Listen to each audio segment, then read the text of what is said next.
Los voy a invitar para que abran sus Biblias en el libro de los Proverbios, capítulo 28.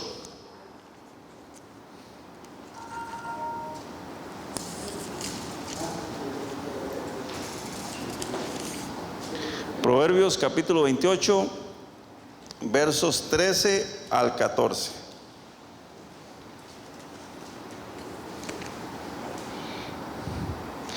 Y dice la palabra del Señor: el que encubre sus pecados no prosperará, mas el que confiesa y se aparta alcanzará misericordia.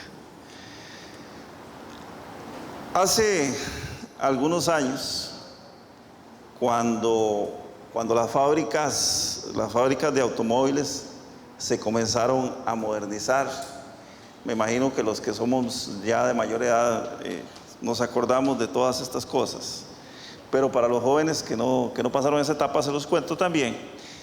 Surgió algo que en ese tiempo era un boom, era toda una novedad, que eran las extras en los vehículos. Ustedes se acuerdan, los asientos de cuero, los airbags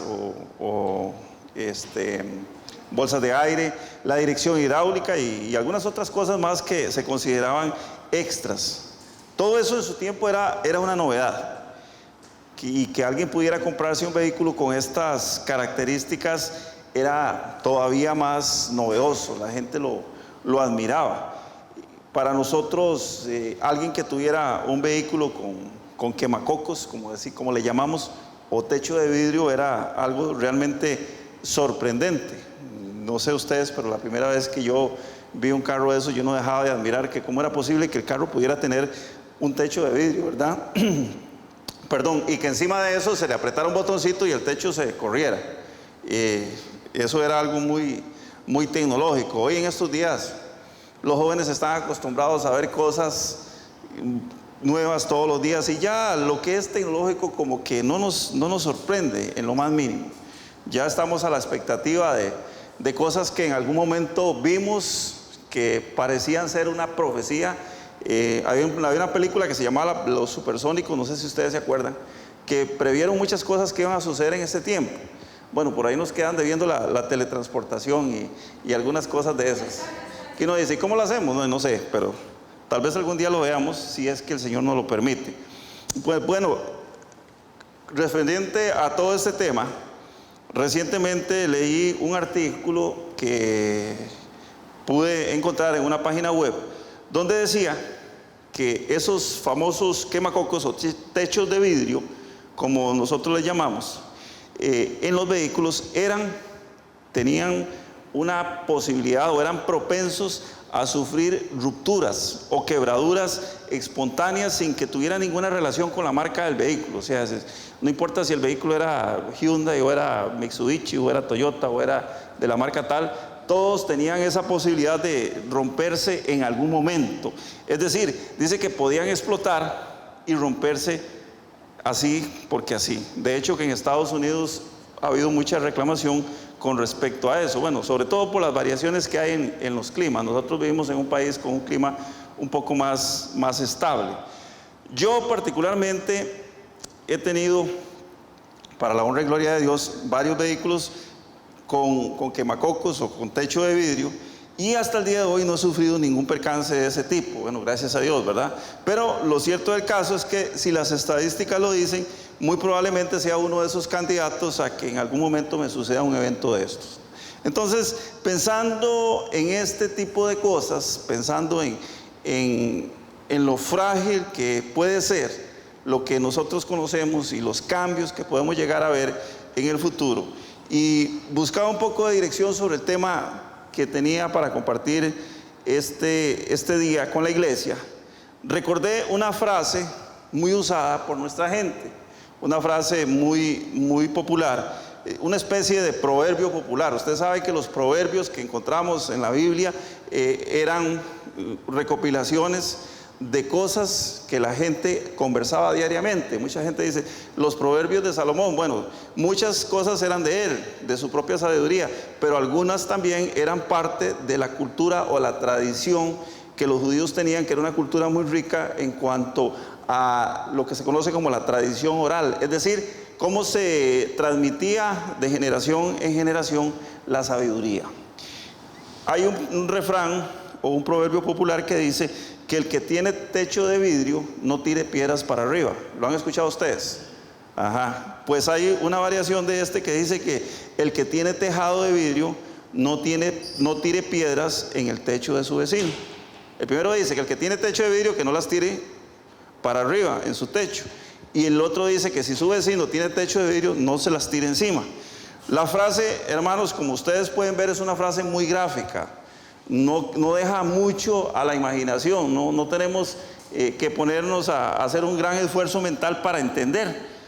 Y sin embargo, le voy a decir esto. Piense que en su casa, usted se ha fabricado, se ha hecho, ha pagado a hacer una hermosa mansión que tiene el techo totalmente de vidrio. Entonces usted dice, no le voy a poner láminas de zinc, no le voy a poner ningún tipo de cobertura en el techo para que se me oscurezca, sino que más bien le voy a poner vidrio. Y le hace un techo de vidrio totalmente transparente en su casa. Bueno, porque hay vidrios que también no son transparentes, ustedes lo saben también. Algo que en la noche nos permita estar acostados en nuestra cama y ver las estrellas. Debería ser hermoso, ¿verdad? Qué lindo sería estar uno acostado en nuestra cama y ponerse a ver las estrellas, a verlas, como decíamos nosotros cuando estábamos pequeñitos, las estrellas fugaces. No sé si ustedes se acuerdan de eso. Después, con el tiempo, un día sentí mucha desilusión cuando me di cuenta que muchas de esas estrellas fugaces eran los satélites que estaban dando vueltas alrededor de la Tierra, que de momento pasaban y dejaban una estela de luz. Pero bueno, la cosa es que ver las estrellas debe ser algo muy lindo cuando uno tenga una panorámica de esa manera. De hecho, que si usted se acuesta, sale al campo y se acuesta, digamos, en un potrero, como hacíamos nosotros cuando estábamos pequeños y veíamos el techo, veíamos el cielo, era algo hermoso. Pero imagínese que usted tiene eso con un techo de vidrio, algo que le permita ver las estrellas en todo su esplendor. Es algo de lo que uno se siente muy orgulloso, disfruta mucho, le cuenta a los vecinos. Incluso en los días de lluvia, acostarse en la cama y ver cómo cae la lluvia sobre nuestro techo y discurren las gotas, debería ser algo lindo, algo muy hermoso. Pero bueno, y si viviéramos en un país donde cae nieve, imagínese usted cuando cae nieve, que los que hemos visto los techos llenos de nieve, que son capas enormes, y cómo comienza a caer hasta que de pronto cubre todo el techo y se pone blanco. Algo muy lindo, ver la nieve caer y cubrir todo el techo.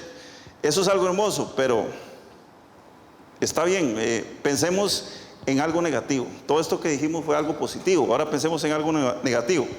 Imagínense que usted en la mañana se despierta, ya el sol salió, ya el techo está iluminado otra vez, usted se levanta y ve que llega un pájaro, de los que hay aquí en Costa Rica que no queremos mucho, los famosos zanates.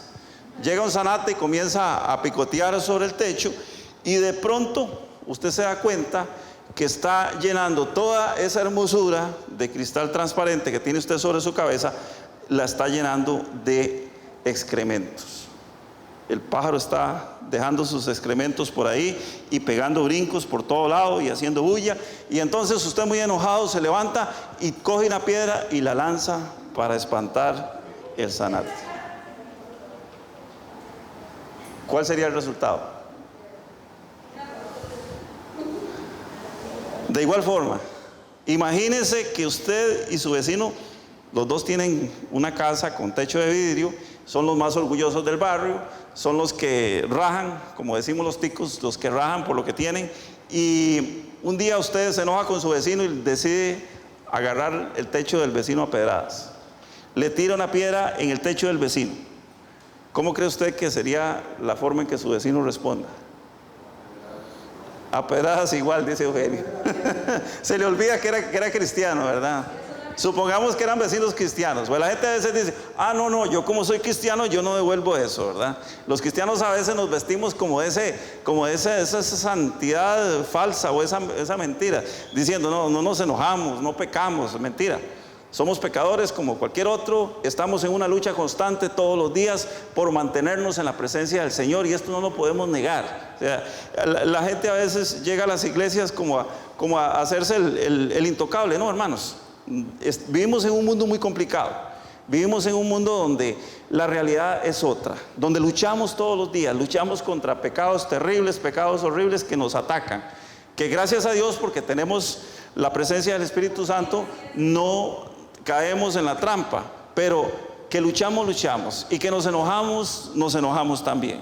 Pues bueno, de igual manera, como les decía, pasa con la vida de los cristianos.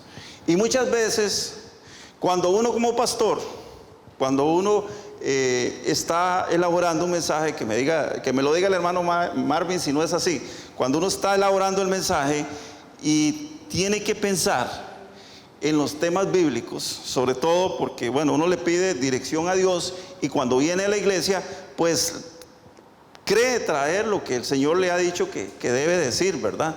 Sin embargo, pues tiene que ver mucho con la decisión que usted tome.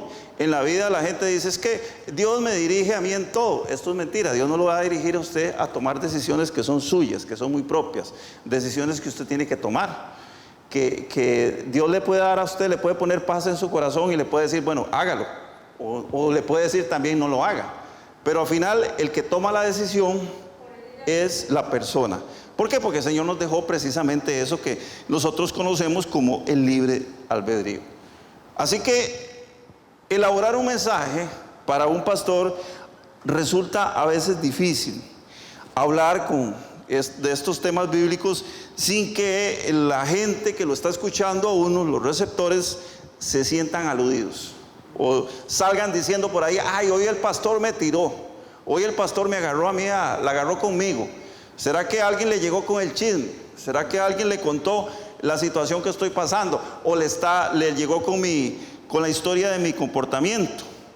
Y hermanos, lo más preocupante es cuando nosotros caemos en la cuenta de que también uno que está aquí al frente predicando, uno también es un pecador más.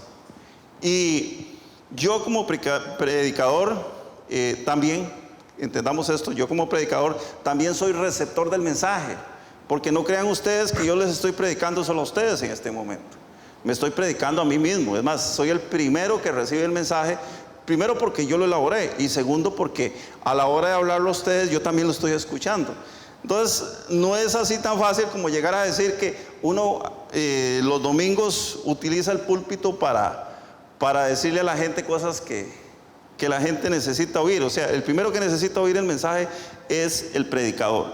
Por eso, hermanos, es importante, muy muy importante, y siempre he tenido esta lucha, que la iglesia desmitifique al pastor, que la iglesia baje al pastor de ese pedestal en el cual la mayoría de las veces lo ponen o lo tienen. Sobre todo recordando que esto que les estoy diciendo, que cada vez que alguien se para a predicar al frente, lo que la gente está viendo es simple y sencillamente un ser de carne y hueso, un ser humano como cualquier otro, un ser humano que se equivoca, un ser humano que tiene problemas, que tiene necesidades, que puede llegar a predicar, como la mayoría de las veces hemos venido, con una gran preocupación, con un gran problema que tenemos en el trabajo, en nuestro trabajo secular, o incluso con una gran jaqueca. ¿Cuántas veces hemos tenido que predicar teniendo un dolor de cabeza grande? Típico propio de cualquier ser humano. Y por esa razón, hermanos, es que el escritor de Hebreos nos lo dice así muy puntual, en Hebreos 12:2. En Hebreos 12:2 el escritor nos dice, puestos los ojos en Jesús. ¿Por qué? Porque Jesús es el autor y consumador de la fe. Nunca podemos poner los ojos en ningún ser humano, porque en el momento que pongamos los ojos en el ser humano y lo mitifiquemos o lo subamos en un pedestal, vamos a estar creando un ídolo que en cualquier momento se nos cae, porque es un ser humano simple y sencillamente. Hay un pasaje muy hermoso que está en el libro del profeta Isaías, precisamente en el capítulo 6 del libro que lleva el nombre de Isaías, y nos cuenta de una hermosa, pero creo que a la vez es una historia aterradora. Es una historia que le cuento que hay que ser muy valiente para poder vivirla, porque de alguna manera causaría cierto escalofrío. La visión que tuvo el profeta Isaías dice que la tuvo en el año que murió el rey Usías. El rey Usías, rey de Israel, murió aproximadamente en el año 759 antes de Cristo. Entonces el profeta ahí nos cuenta que él nada más y nada menos vio a Dios sentado en su trono. Fue una vivencia muy, muy clara. Y dice que los serafines le adoraban diciendo: Santo, santo, santo, Jehová de los ejércitos, toda la tierra está llena de tu gloria. Imagínense ustedes la majestuosidad, el esplendor y la grandeza en que el Señor metió al profeta. Pero inmediatamente el profeta cae en la cuenta de que esa visión era muy sublime y él era simple y sencillamente un hombre pecador. El verso 5 nos dice cómo es que él reacciona, y dice el profeta así, dice: ay de mí que soy muerto, porque siendo hombre inmundo de labios y hablando en medio del pueblo que tiene labios inmundos, han visto mis ojos al Rey, Jehová de los ejércitos. Nada más y nada menos él había visto la gloria de Dios y había visto al mismo Jehová de los ejércitos. Y les cuento, hermanos, que esto es algo que muy pocos seres humanos han podido ver la gloria de Dios y vivir para contarla. El profeta fue uno de ellos, y por ese motivo él narra el horror que él sintió en ese momento. ¿Por qué? Porque él se dio cuenta que Dios se le estaba revelando a él, no porque él fuera el mejor de todos, no porque él fuera el perfecto, el bueno, el exacto, no, sino que se le estaba revelando a él que era todo un pecador. Y después de esto sucedió algo muy interesante, porque dice que cuando él hace esa exclamación, dice que un serafín, uno de los seres angelicales que estaban ahí alrededor del trono, dice que del trono de Dios, que había un fuego encendido, tomó con una tenaza, metió una tenaza y cogió un carbón. Imagínense si era algo tan vivencial, tan real, que ni siquiera el serafín cogió el carbón con la mano.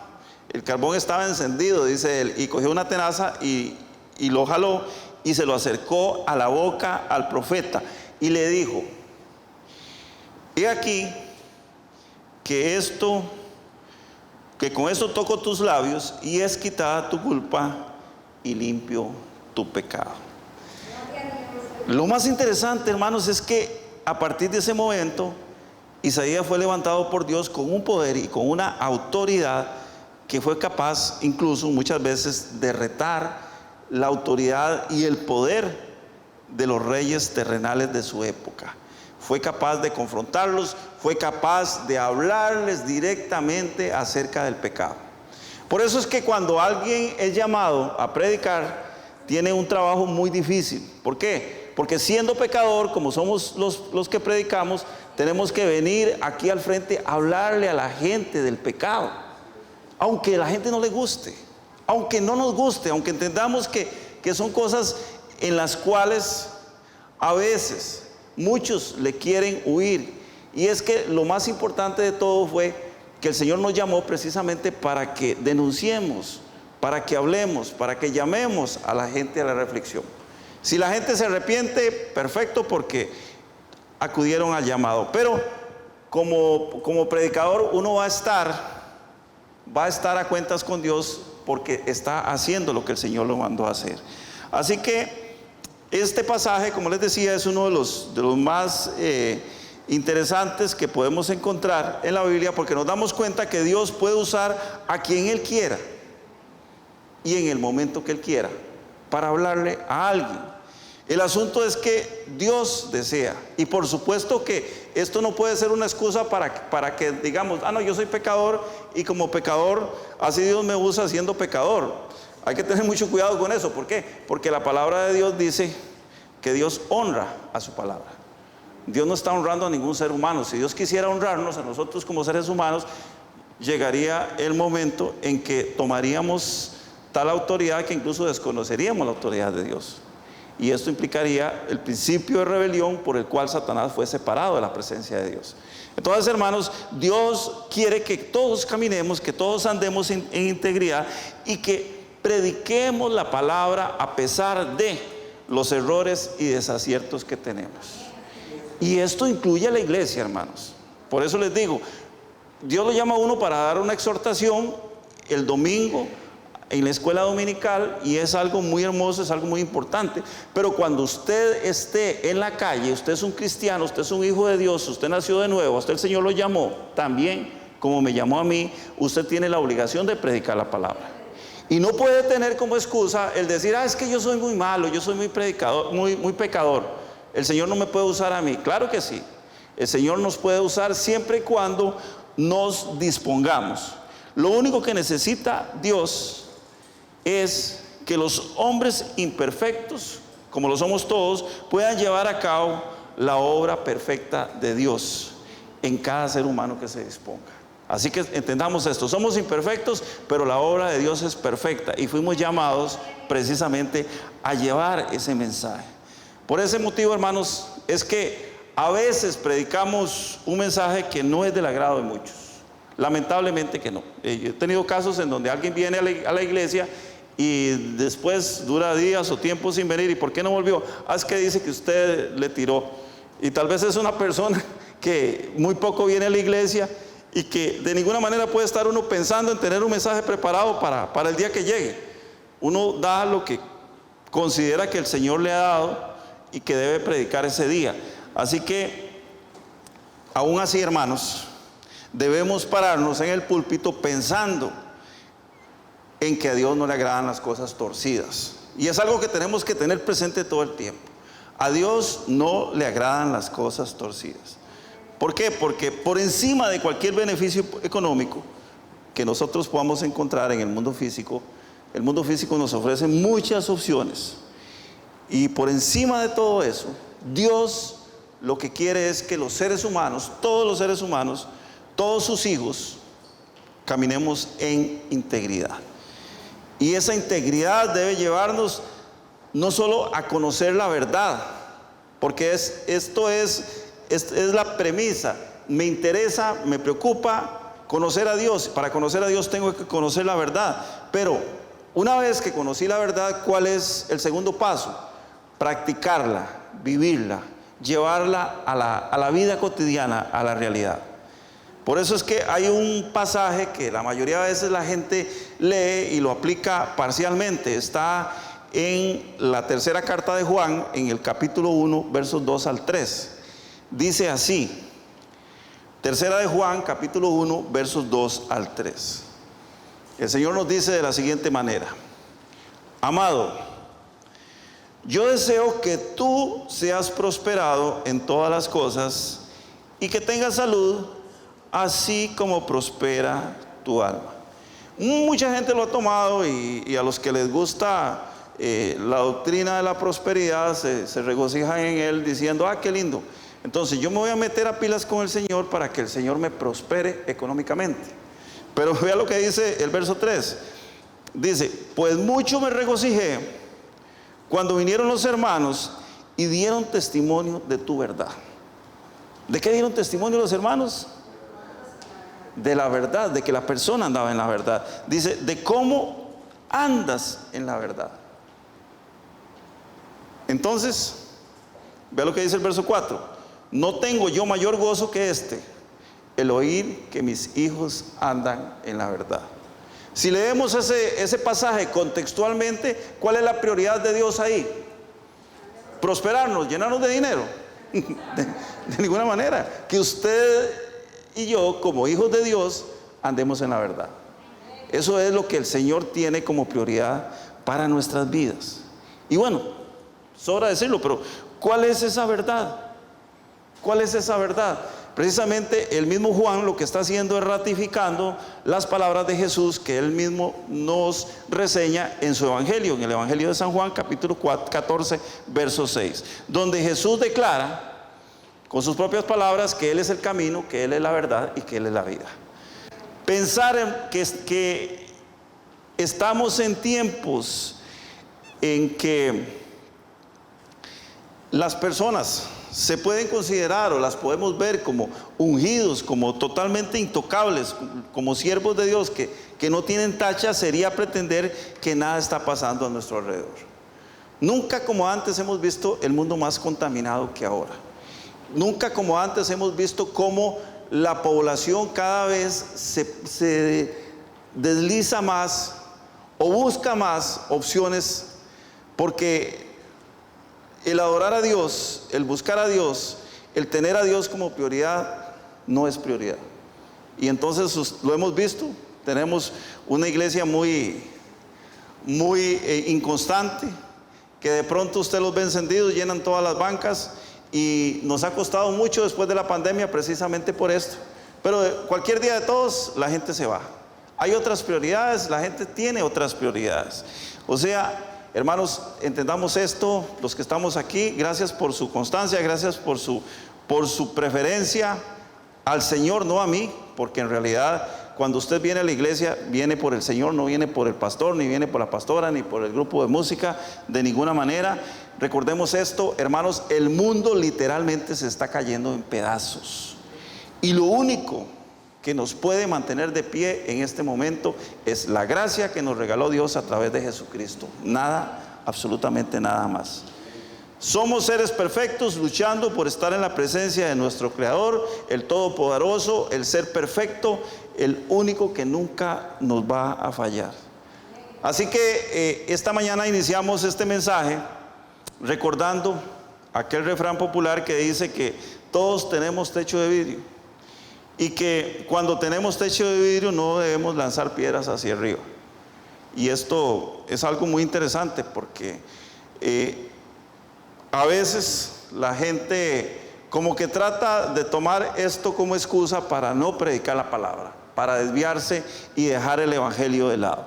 Pero hermanos, estamos muy claros que ese refrán o ese proverbio popular tiene una relación directa, muy directa, con el hecho de que no debemos juzgar a nadie, con la famosa regla de oro que se nos enseña en la Biblia, que nos impide utilizar medidas para andar midiendo a las demás personas, para andar juzgando a las demás personas, y con el principio de la siembra y la cosecha que el apóstol Pablo nos enseña en el libro de Gálatas, que dice que todo lo que en este mundo sembremos, eso vamos a cosechar. Dios nos dice en su palabra que Él no tiene mayor gozo, y llevémonos esta frase en la cabeza hoy, al menos esta: Dios no tiene mayor gozo que escuchar que sus hijos andemos en la verdad. Que sus hijos, nosotros los hijos de Dios, andemos en la verdad. Es decir, hermanos, el deleite de Dios es que usted y yo andemos en la verdad. Ese es el deleite del Señor. Vivamos en la verdad, practiquemos la verdad. Y no podemos negar entonces la verdad de Dios, que es su palabra. Esto es muy importante. La insistencia para nosotros, los predicadores, los pastores, la gran lucha con la gente. Aprenda de la palabra de Dios, estudie la palabra de Dios, enamórese de la palabra de Dios, que es lo que nos guía, que es nuestro manual diario con el cual nosotros podemos caminar por la vida. Así que recordemos esto: prediquemos la palabra a tiempo y fuera de tiempo, aunque a muchos no les agrade lo que decimos. Muchas veces cambiamos la gloria de Dios por agradar a un pariente, por agradar a un familiar, y dejamos de decir las cosas que tenemos que decir simple y sencillamente para que no se moleste, para que no se enoje, porque pobrecito, porque está pasando por una situación muy difícil. Hermanos, la palabra de Dios es la verdad de Dios, y Dios quiere que andemos en verdad todo el tiempo. Y como lo dijimos anteriormente, todos tenemos techo de vidrio, claro que sí, y ese techo se nos puede quebrar cuando tiramos piedras hacia arriba. Pero recordemos una vez más lo que nos enseña el proverbio que leímos al principio. Dice el verso 13, el que encubre su pecado no prosperará, mas el que los confiesa y se aparta alcanzará misericordia. Y muchas veces nosotros no solamente andamos encubriendo nuestros pecados, sino que andamos encubriendo los pecados de los demás, para evitar rencillas, para evitar que la gente se nos enoje, para evitar que haya surja por ahí alguna enemistad. Y vea lo que dice el verso 14, bienaventurado el hombre que siempre teme a Dios. Bienaventurado el hombre que siempre teme a Dios. Mas el que endurece su corazón, ¿qué dice? Caerá en el mal. No encubramos ningún pecado, hermanos, porque Dios nos está hablando de la prosperidad de nuestra alma. No nos está hablando del dinero, no nos está hablando de lo material. Dios nos está hablando de la prosperidad de nuestra alma. Cuando en la primera carta de Juan dice, amado, yo quiero que tú seas prosperado. Pero ¿qué es lo que el Señor quiere? ¿Cómo nosotros somos prosperados en nuestra alma? Cuando andamos en la verdad, cuando caminamos en la verdad. Recordemos que si confesamos nuestros pecados y nos apartamos, la misericordia del Señor va a estar con nosotros. La misericordia del Señor, no la misericordia de la gente. A veces nos gusta, ay sí, es que fulano de tal me entiende tan bien, fulano de tal es una persona tan buena y comprende la situación que estoy pasando. No, hermanos, no. Yo no necesito que fulano de tal me entienda. Yo necesito que la misericordia del Señor esté conmigo. Pero si nos obstinamos en pensar que al final de nuestros días, como dicen algunos, y esto se ha convertido también en una muleta horrorosa, una muleta que yo no sé cómo el diablo le metió en la cabeza a la gente esta estupidez. Al final de los días dice, ay, Dios me va a perdonar, y a pesar de que yo ando con el corazón endurecido, a pesar de que yo no quiero reaccionar a la palabra, no, hermanos, Dios no va a tener por inocente al culpable. Recordemos que definitivamente vamos a caer, si seguimos por ese camino, vamos a caer en un abismo sin salida. ¿Cómo se llama ese abismo sin salida? Se llama el infierno. Y eso es lo que nos espera, o lo que le espera a todos aquellos que se aparten del Señor y que no quieran obedecer su palabra, y que definitivamente no quieran caminar en la verdad. Es lamentable, pero eso es lo que está sucediendo con el mundo hoy en día. Así que, hermanos, no cambiemos la gloria de Dios por el beneplácito de alguien. No cambiemos la gloria de Dios por la palmadita en la espalda, porque nos digan, ay sí, qué comprensivo que eres, qué bueno que eres. No, Señor, Dios ama a todos, pero el pecado es el pecado, y el pecado lo tenemos que denunciar siempre, siempre y en todo momento. Por esa razón, hermanos, tengamos cuidado. Vivamos nuestra vida apegados a la verdad, recordando esto. Cada minuto, cada respiración que usted tenga puede ser la última. Puede ser la última. En cualquier momento el Señor nos puede llamar a cuentas. Y vamos a tener que dar cuentas de todo aquello que omitimos, de todo aquello que no hicimos. ¿Por qué? Porque el Señor quiere que siempre andemos en la verdad y que no encubramos ningún tipo de pecado, entendiendo que somos pecadores y que todos los días tenemos que estar delante de la presencia del Señor. Que el Señor les bendiga en esta mañana, y que la paz de Dios, que sobrepasa todo entendimiento, le guarde irreprensible para la venida de nuestro Señor Jesucristo.